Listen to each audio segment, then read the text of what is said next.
प्रभुं प्राणनाथं विभुं विश्वनाथं जगन्नाथनाथं सदानन्दभाजं भवद्भव्यभूतेश्वरं भूतनाथं शिवं शङ्करं शम्भुमीशानमीडे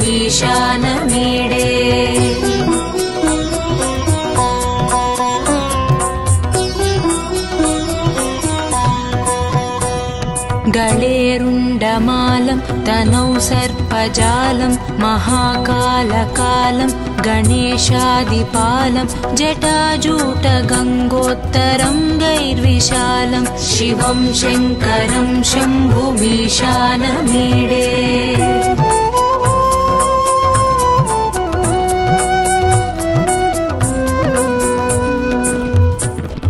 मुदामाकरं मण्डनं मण्डयन्तं महामण्डलं भस्मभूषाधरं तम् अनादिं ह्यपारं महामोहमारं शिवं शङ्करं शम्भुमीशानमीडे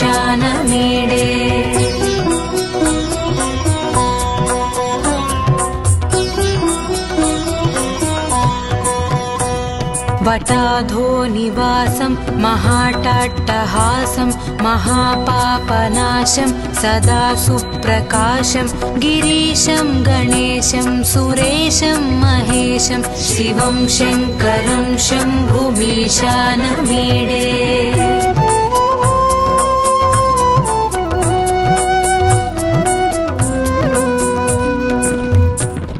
गिरीन्द्रात्मजा सङ्गृहीतार्धदेहं गिरौ संस्थितं सर्वदापन्नगेहं परब्रह्म ब्रह्मादिभिर्वन्द्यमानं शिवं शङ्करं शम्भुमीशानमीडे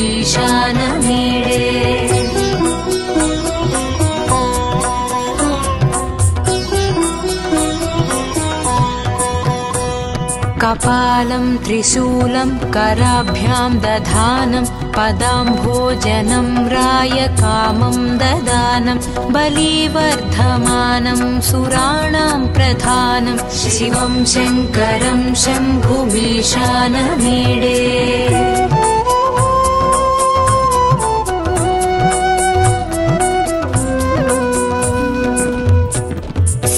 शरच्चन्द्रगात्रं गणानन्दपात्रं त्रिनेत्रं पवित्रं धनेशस्य मित्रम् अपर्णाकळत्रं सदा सच्चरित्रं शिवं शङ्करं शम्भुमीशानमीडे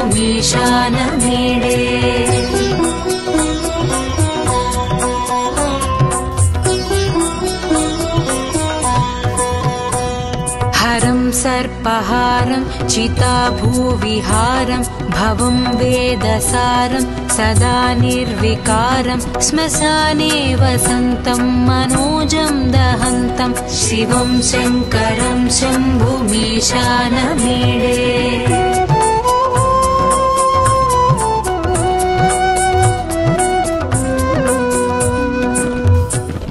स्वयं यः प्रभाते नरः शूलपाणे पठेत् स्तोत्ररत्नं द्विह प्राप्य रत्नं सुपुत्रं सुधान्यं सुमित्रं कळत्रं विचित्रैः समाराध्य मोक्षं प्रयाति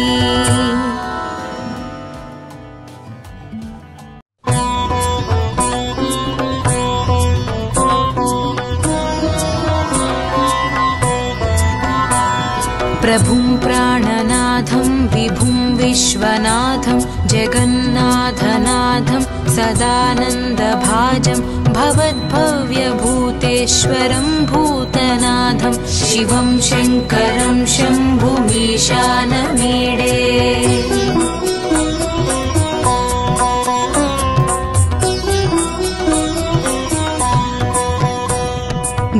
गलेरुण्डमालं तनौ सर्पजालं महाकालकालं गणेशादिपालं जटाजूटगङ्गोत्तरं गैर्विशालं शिवं शङ्करं शम्भुमीशानमीडे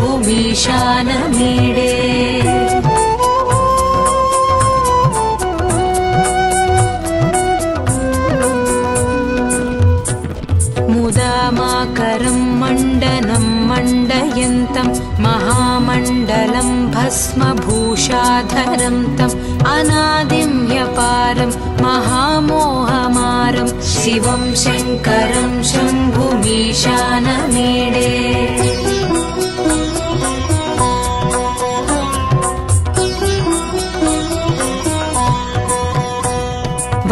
वटाधोनिवासं महाटाट्टहासं महापापनाशं सदा सुप्रकाशं गिरीशं गणेशं सुरेशं महेशं शिवं शङ्करं शम्भुमीशानमीडे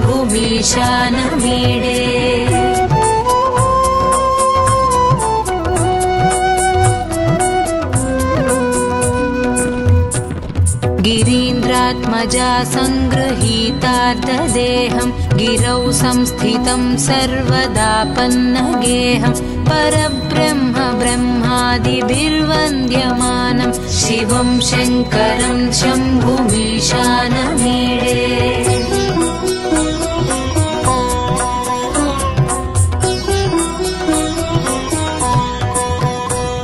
कपालं त्रिशूलं कराभ्यां दधानं पदाम्भोजनं रायकामं ददानं बलिवर्धमानं सुराणां प्रधानं शिवं शङ्करं शम्भुमीशानमीडे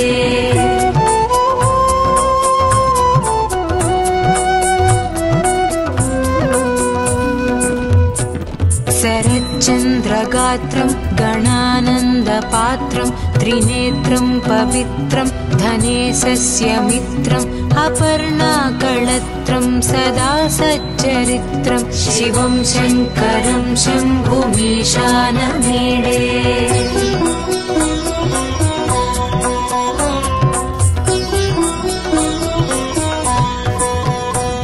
हरं सर्पहारं चिताभूविहारं भवं वेदसारं सदा निर्विकारं श्मशाने वसन्तं मनोजं दहन्तं शिवं शङ्करं शम्भुमीशानमीडे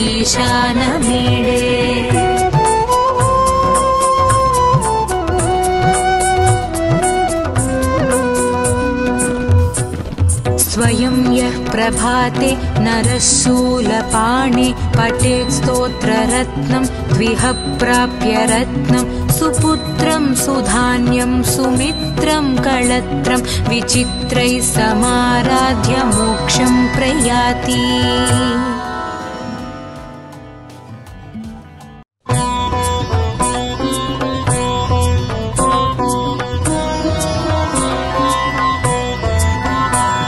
प्रभुं प्राणनाथं विभुं विश्वनाथं जगन्नाथनाथं सदानन्दभाजं भवद्भव्यभूतेश्वरं भूतनाथं शिवं शङ्करं शम्भुमीशानमीडे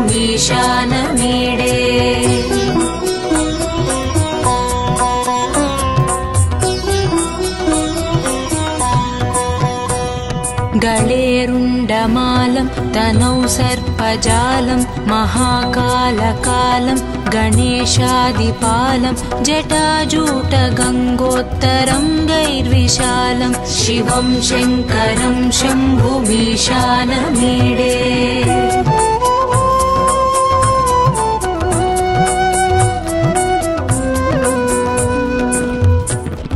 मुदामाकरं मण्डनं मण्डयन्तं महामण्डलं भस्मभूषाधरं तम् अनादिं ह्यपारं महामोहमारं शिवं शङ्करं शम्भुमीशानमीडे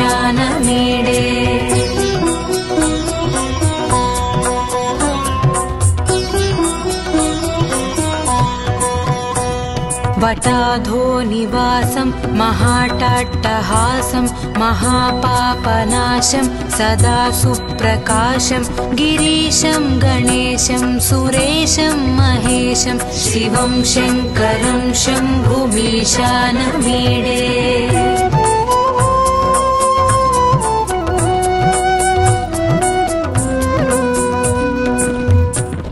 गिरीन्द्रात्मजा सङ्गृहीतार्धदेहं गिरौ संस्थितं सर्वदापन्नगेहं परब्रह्म ब्रह्मादिभिर्वन्द्यमानं शिवं शङ्करं शम्भुमीशानमीडे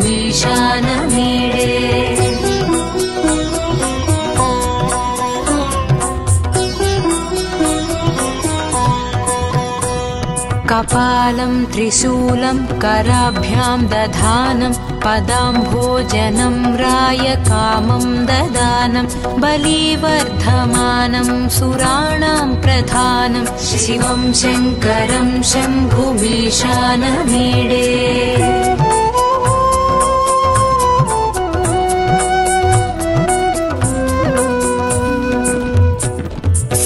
शरच्चन्द्रगात्रं गणानन्दपात्रं त्रिनेत्रं पवित्रं धनेशस्य मित्रम् अपर्णाकळत्रं सदा सच्चरित्रं शिवं शङ्करं शम्भुमीशानमीडे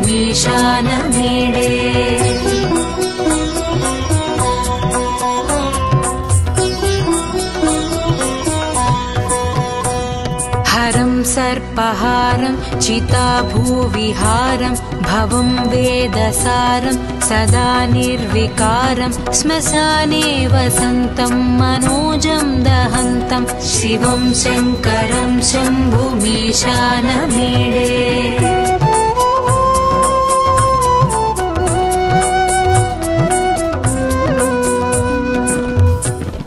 स्वयं यः प्रभाते नरः शूलपाणे पठेत् स्तोत्ररत्नं द्विह प्राप्य रत्नं सुपुत्रं सुधान्यं सुमित्रं कळत्रं विचित्रैः समाराध्य मोक्षं प्रयाति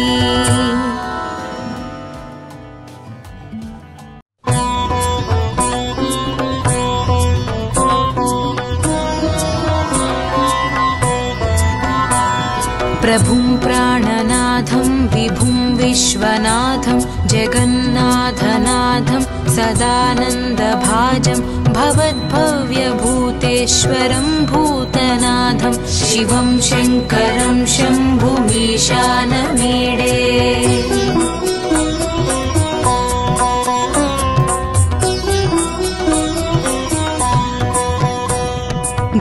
गळेरुण्डमालं तनौ सर्पजालं महाकालकालं गणेशादिपालं जटाजूटगङ्गोत्तरङ्गैर्विशालं शिवं शङ्करं शम्भुमीशानमीडे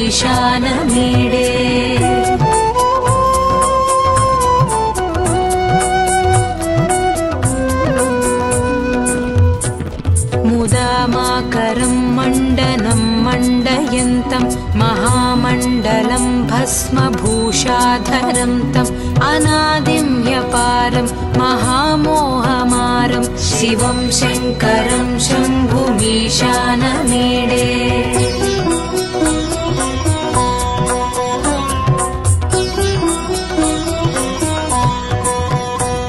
वटाधो निवासं महाटाट्टहासं महापापनाशं सदा सुप्रकाशं गिरीशं गणेशं सुरेशं महेशं शिवं शङ्करं शम्भुमीशानमीडे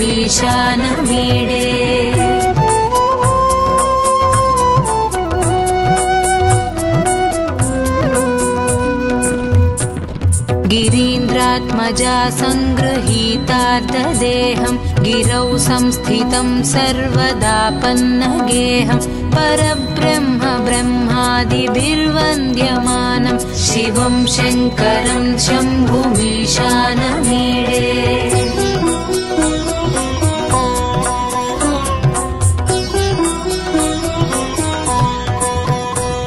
कपालं त्रिशूलं कराभ्यां दधानं पदाम्भोजनं रायकामं ददानं बलिवर्धमानं सुराणां प्रधानं शिवं शङ्करं शम्भुमीशानमीडे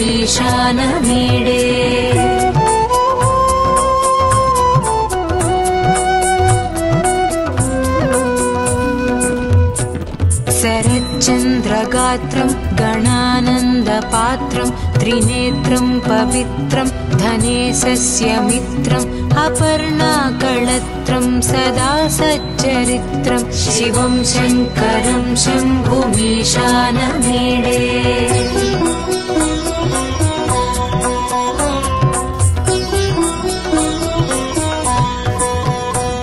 हरं सर्पहारं चिताभूविहारं भवं वेदसारं सदा निर्विकारं श्मशाने वसन्तं मनोजं दहन्तं शिवं शङ्करं शम्भुमीशानमीडे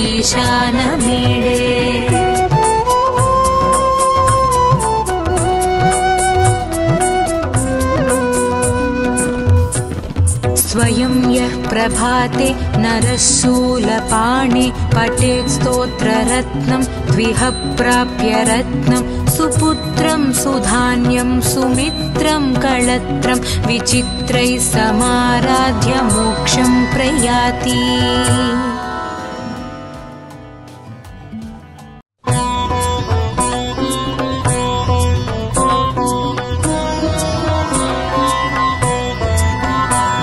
प्रभुं प्राणनाथं विभुं विश्वनाथं जगन्नाथनाथं सदानन्दभाजं भवद्भव्यभूतेश्वरं भूतनाथं शिवं शङ्करं शम्भुमीशानमीडे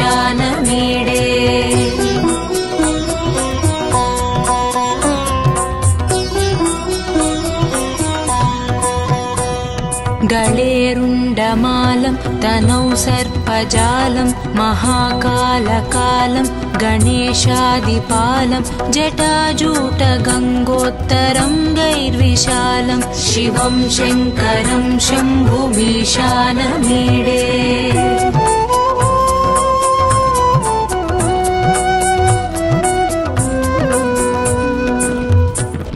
मुदामाकरं मण्डनं मण्डयन्तं महामण्डलं भस्मभूषाधरं तम् अनादिं ह्यपारं महामोहमारं शिवं शङ्करं शम्भुमीशानमीडे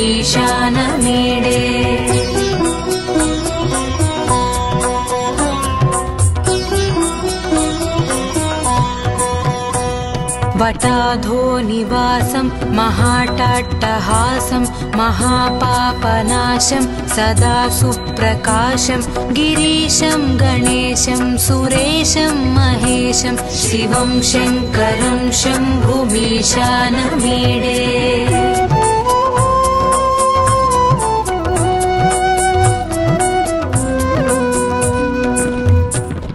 गिरीन्द्रात्मजा सङ्गृहीतार्धदेहं गिरौ संस्थितं सर्वदा पन्नगेहं परब्रह्म ब्रह्मादिभिर्वन्द्यमानं शिवं शङ्करं शम्भुमीशानमीडे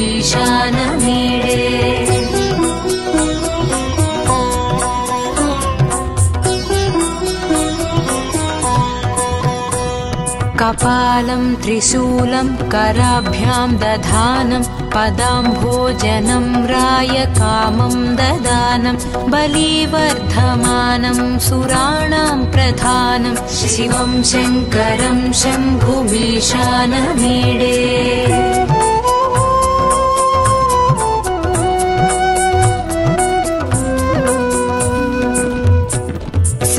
शरच्चन्द्रगात्रं गणानन्दपात्रं त्रिनेत्रं पवित्रं धनेशस्य मित्रम् अपर्णाकळत्रं सदा सच्चरित्रं शिवं शङ्करं शम्भुमीशानमीडे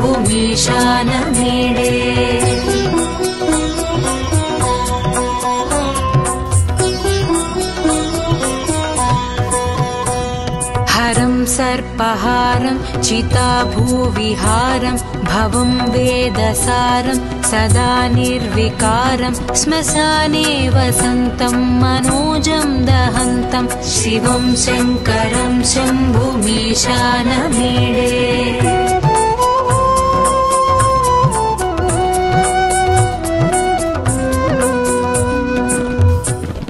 स्वयं यः प्रभाते नरः शूलपाणे पठेत् स्तोत्ररत्नं द्विह प्राप्य रत्नं सुपुत्र सुपुत्रं सुधान्यं सुमित्रं कळत्रं विचित्रैः समाराध्य मोक्षं प्रयाति।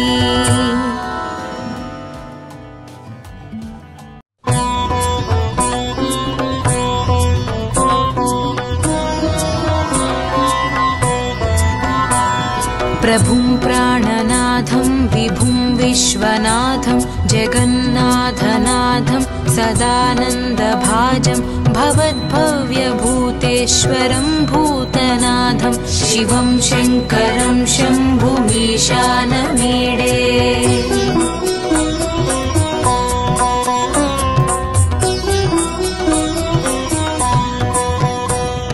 गळेरुण्डमालं तनौ सर्पजालं महाकालकालं गणेशादिपालं जटाजूटगङ्गोत्तरं गैर्विशालं शिवं शङ्करं शम्भुमीशानमीडे।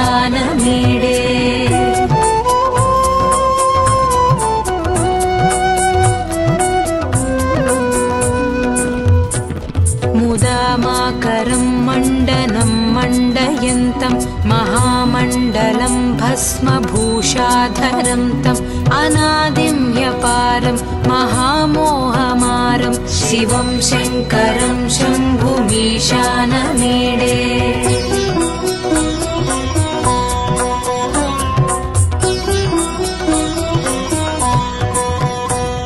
वटाधो निवासं महाटाट्टहासं महापापनाशं सदा सुप्रकाशं गिरीशं गणेशं सुरेशं महेशं शिवं शङ्करं शम्भुमीशानमीडे।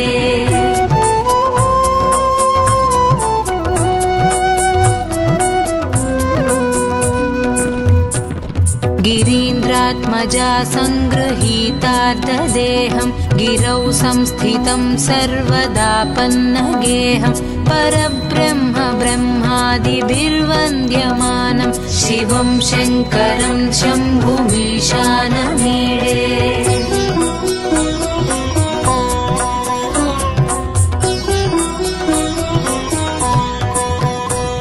कपालं त्रिशूलं कराभ्यां दधानं पदाम्भोजनं रायकामं ददानं बलिवर्धमानं सुराणां प्रधानं शिवं शङ्करं शम्भुमीशानमीडे।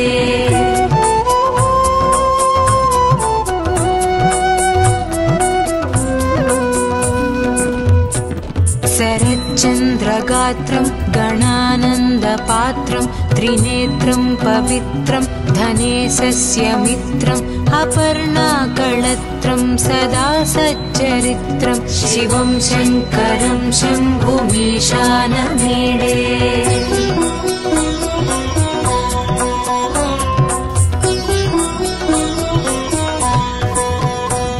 हरं सर्पहारं चिताभूविहारं भवं वेदसारं सदा निर्विकारं श्मशाने वसन्तं मनोजं दहन्तं शिवं शङ्करं शम्भुमीशानमीडे।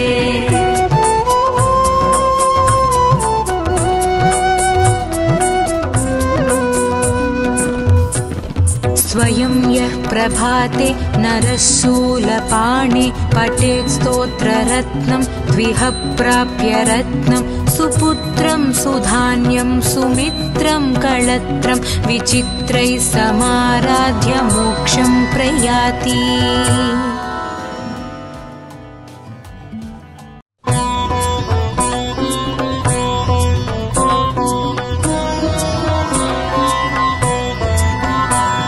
प्रभुं प्राणनाथं विभुं विश्वनाथं जगन्नाथनाथं सदानन्दभाजं भवद्भव्यभूतेश्वरं भूतनाथं शिवं शङ्करं शम्भुमीशानमीडे।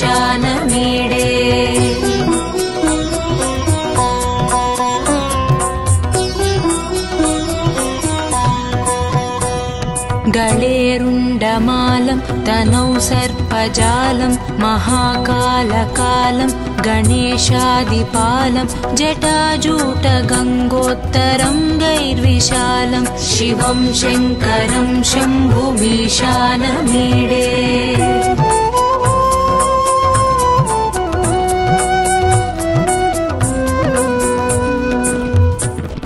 मुदामाकरं मण्डनं मण्डयन्तं महामण्डलं भस्मभूषाधरं तम् अनादिं ह्यपारं महामोहमारं शिवं शङ्करं शम्भुमीशानमीडे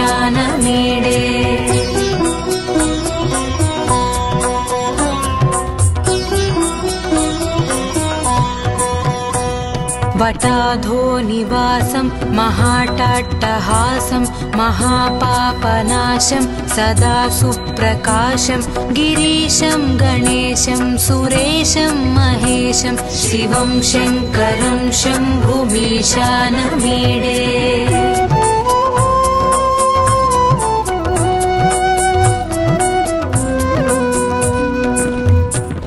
गिरीन्द्रात्मजा सङ्गृहीतार्धदेहं गिरौ संस्थितं सर्वदा पन्नगेहं परब्रह्म ब्रह्मादिभिर्वन्द्यमानं शिवं शङ्करं शम्भुमीशानमीडे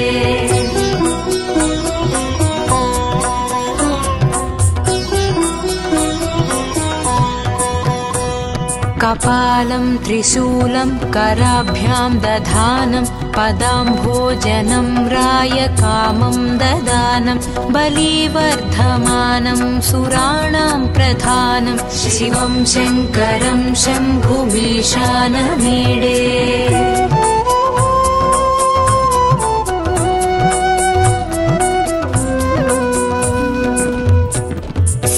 शरच्चन्द्रगात्रं गणानन्दपात्रं त्रिनेत्रं पवित्रं धनेशस्य मित्रम् अपर्णाकळत्रं सदा सच्चरित्रं शिवं शङ्करं शम्भुमीशानमीडे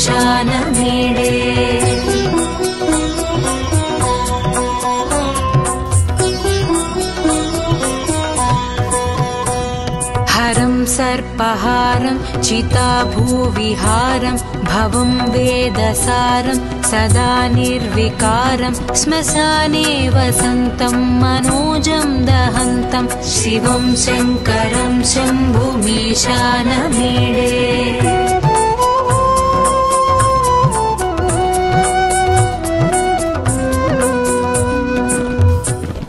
स्वयं यः प्रभाते नरः शूलपाणे पठेत् स्तोत्ररत्नं द्विह प्राप्य रत्नं सुपुत्रं सुधान्यं सुमित्रं कळत्रं विचित्रैः समाराध्य मोक्षं प्रयाति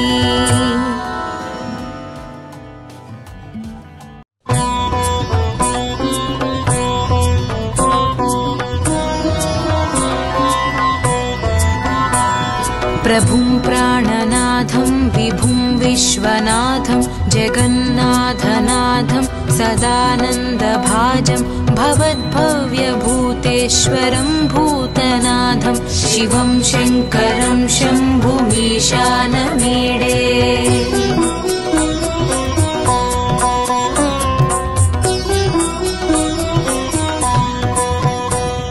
गळेरुण्डमालं तनौ सर्पजालं महाकालकालं गणेशादिपालं जटाजूटगङ्गोत्तरङ्गैर्विशालं शिवं शङ्करं शम्भुमीशानमीडे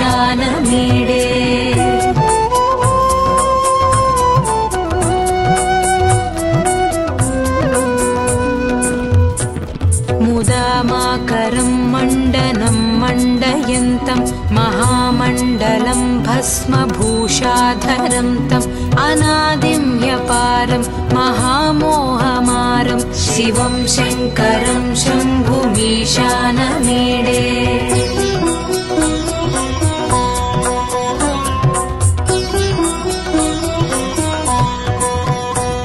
वटाधो निवासं महाटाट्टहासं महापापनाशं सदा सुप्रकाशं गिरीशं गणेशं सुरेशं महेशं शिवं शङ्करं शम्भुमीशानमीडे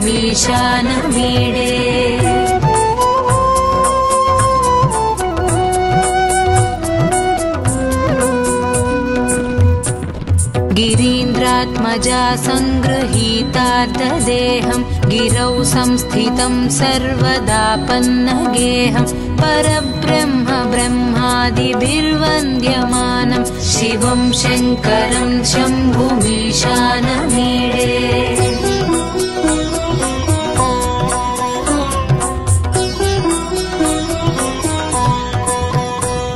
कपालं त्रिशूलं कराभ्यां दधानं पदाम्भोजनं रायकामं ददानं बलिवर्धमानं सुराणां प्रधानं शिवं शङ्करं शम्भुमीशानमीडे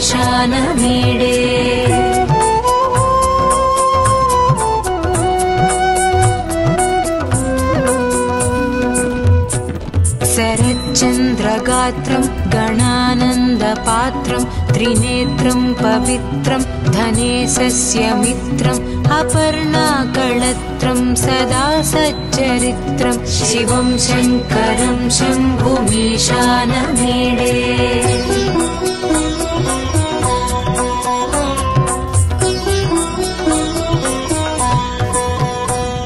हरं सर्पहारं चिताभूविहारं भवं वेदसारं सदा निर्विकारं श्मशाने वसन्तं मनोजं दहन्तं शिवं शङ्करं शम्भुमीशानमीडे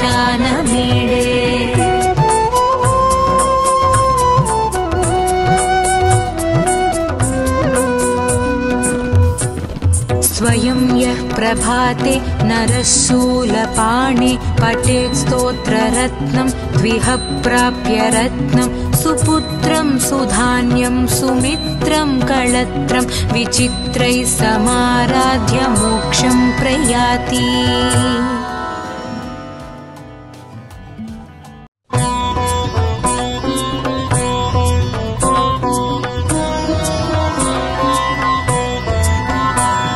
प्रभुं प्राणनाथं विभुं विश्वनाथं जगन्नाथनाथं सदानन्दभाजं भवद्भव्यभूतेश्वरं भूतनाथं शिवं शङ्करं शम्भुमीशानमीडे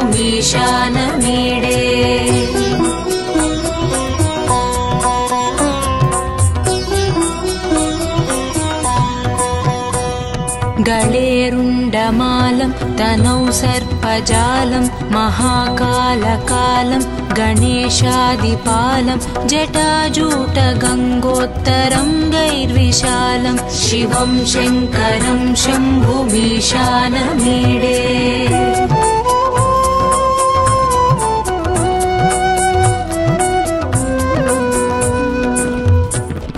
मुदामाकरं मण्डनं मण्डयन्तं महामण्डलं भस्मभूषाधरं तम् अनादिं ह्यपारं महामोहमारं शिवं शङ्करं शम्भुमीशानमीडे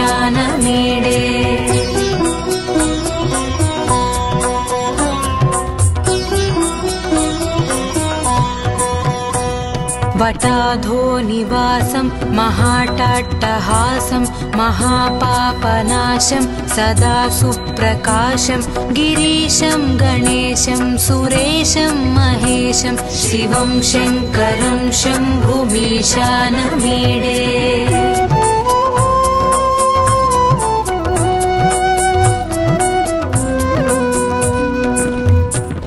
गिरीन्द्रात्मजा सङ्गृहीतार्धदेहं गिरौ संस्थितं सर्वदापन्नगेहं परब्रह्म ब्रह्मादिभिर्वन्द्यमानं शिवं शङ्करं शम्भुमीशानमीडे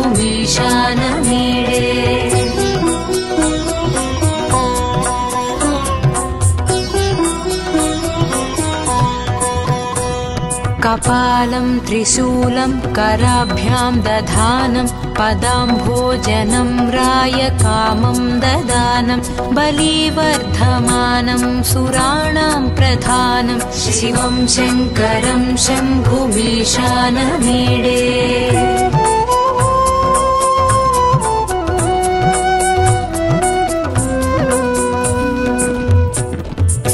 शरच्चन्द्रगात्रं गणानन्दपात्रं त्रिनेत्रं पवित्रं धनेशस्य मित्रम् अपर्णाकळत्रं सदा सच्चरित्रं शिवं शङ्करं शम्भुमीशानमीडे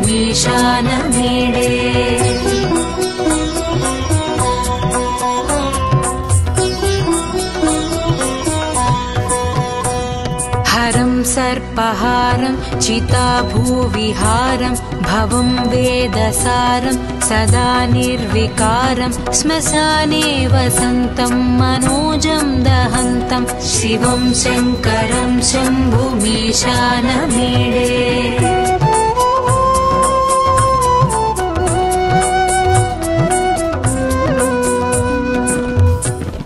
स्वयं यः प्रभाते नरः शूलपाणे पठेत् स्तोत्ररत्नं द्विह प्राप्य रत्नं सुपुत्रं सुधान्यं सुमित्रं कळत्रं विचित्रैः समाराध्य मोक्षं प्रयाति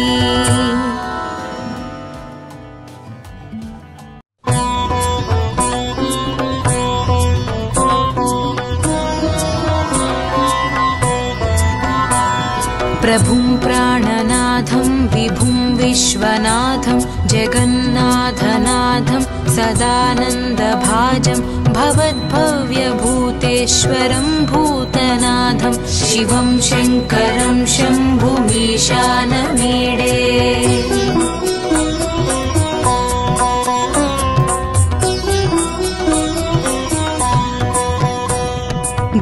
गळेरुण्डमालं तनौ सर्पजालं महाकालकालं गणेशादिपालं जटाजूटगङ्गोत्तरं गैर्विशालं शिवं शङ्करं शम्भुमीशानमीडे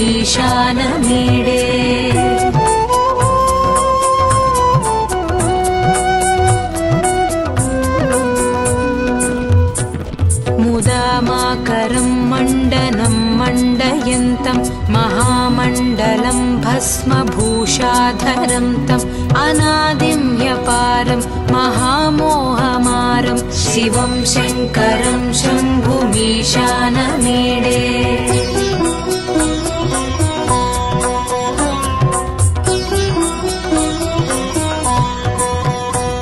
वटाधो निवासं महाटाट्टहासं महापापनाशं सदा सुप्रकाशं गिरीशं गणेशं सुरेशं महेशं शिवं शङ्करं शम्भुमीशानमीडे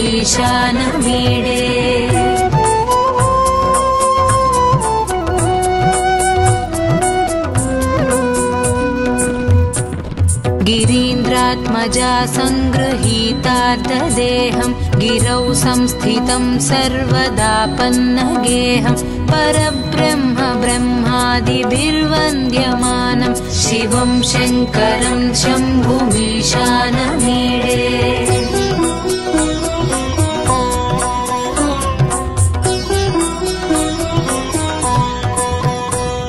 कपालं त्रिशूलं कराभ्यां दधानं पदाम्भोजनं रायकामं ददानं बलिवर्धमानं सुराणां प्रधानं शिवं शङ्करं शम्भुमीशानमीडे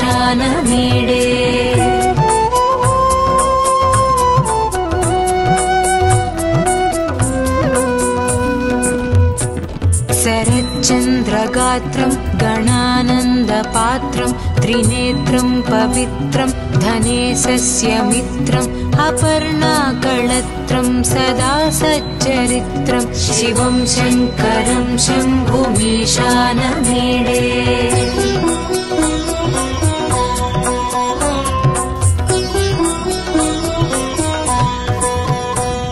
हरं सर्पहारं चिताभूविहारं भवं वेदसारं सदा निर्विकारं श्मशाने वसन्तं मनोजं दहन्तं शिवं शङ्करं शम्भुमीशानमीडे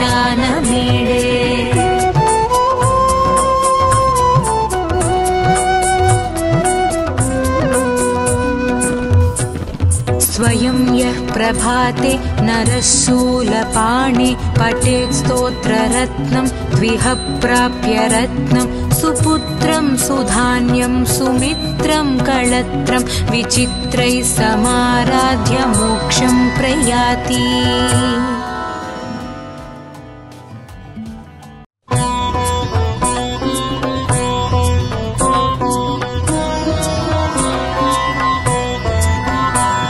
प्रभुं प्राणनाथं विभुं विश्वनाथं जगन्नाथनाथं सदानन्दभाजं भवद्भव्यभूतेश्वरं भूतनाथं शिवं शङ्करं शम्भुमीशानमीडे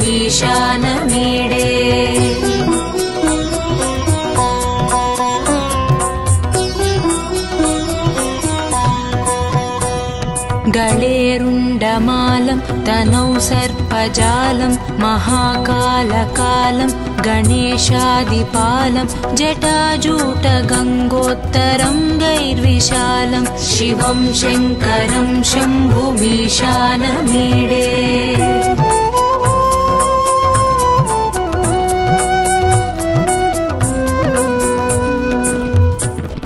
मुदामाकरं मण्डनं मण्डयन्तं महामण्डलं भस्मभूषाधरं तम् अनादिं ह्यपारं महामोहमारं शिवं शङ्करं शम्भुमीशानमीडे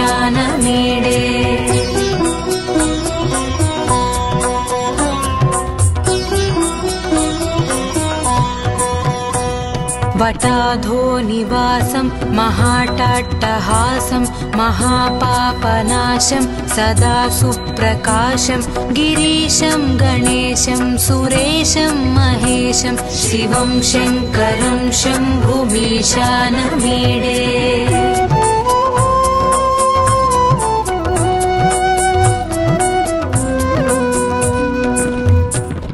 गिरीन्द्रात्मजा सङ्गृहीतार्धदेहं गिरौ संस्थितं सर्वदापन्नगेहं परब्रह्म ब्रह्मादिभिर्वन्द्यमानं शिवं शङ्करं शम्भुमीशानमीडे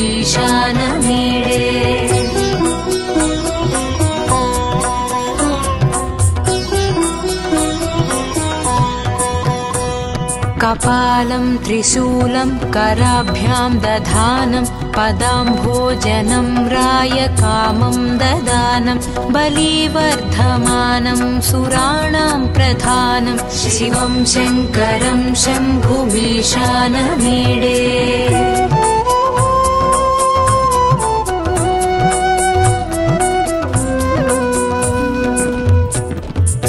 शरच्चन्द्रगात्रं गणानन्दपात्रं त्रिनेत्रं पवित्रं धनेशस्य मित्रम् अपर्णाकळत्रं सदा सच्चरित्रं शिवं शङ्करं शम्भुमीशानमीडे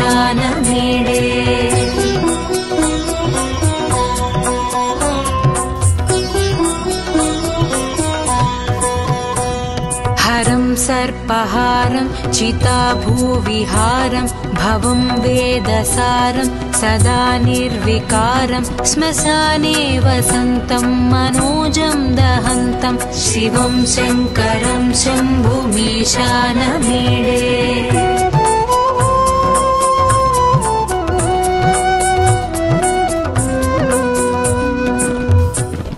स्वयं यः प्रभाते नरः शूलपाणे पठेत् स्तोत्ररत्नं द्विह प्राप्य रत्नं सुपुत्रं सुधान्यं सुमित्रं कळत्रं विचित्रैः समाराध्य मोक्षं प्रयाति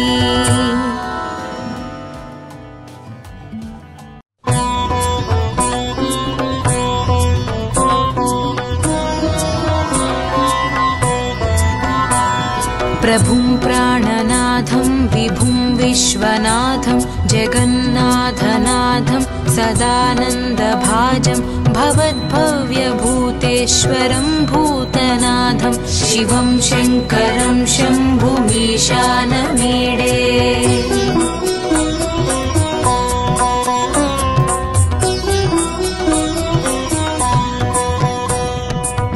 गळेरुण्डमालं तनौ सर्पजालं महाकालकालं गणेशादिपालं जटाजूटगङ्गोत्तरं गैर्विशालं शिवं शङ्करं शम्भुमीशानमीडे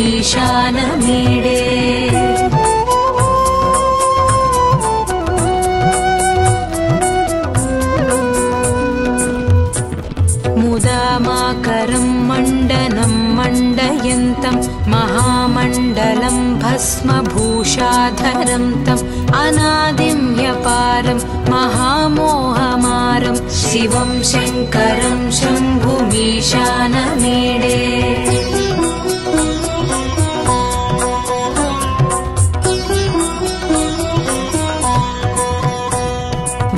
वटाधोनिवासं महाटाट्टहासं महापापनाशं सदा सुप्रकाशं गिरीशं गणेशं सुरेशं महेशं शिवं शङ्करं शम्भुमीशानमीडे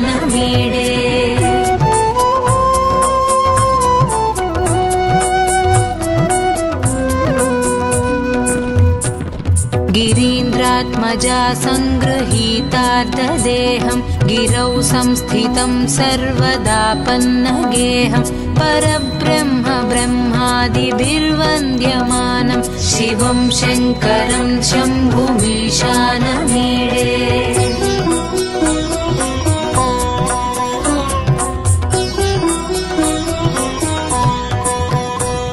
कपालं त्रिशूलं कराभ्यां दधानं पदाम्भोजनं रायकामं ददानं बलिवर्धमानं सुराणां प्रधानं शिवं शङ्करं शम्भुमीशानमीडे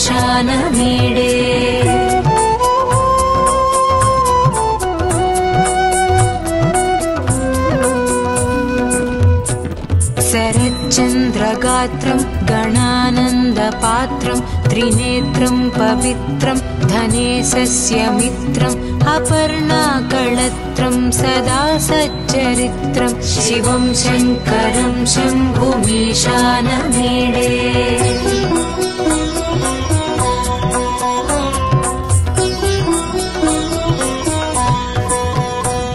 हरं सर्पहारं चिताभूविहारं भवं वेदसारं सदा निर्विकारं श्मशाने वसन्तं मनोजं दहन्तं शिवं शङ्करं शम्भुमीशानमीडे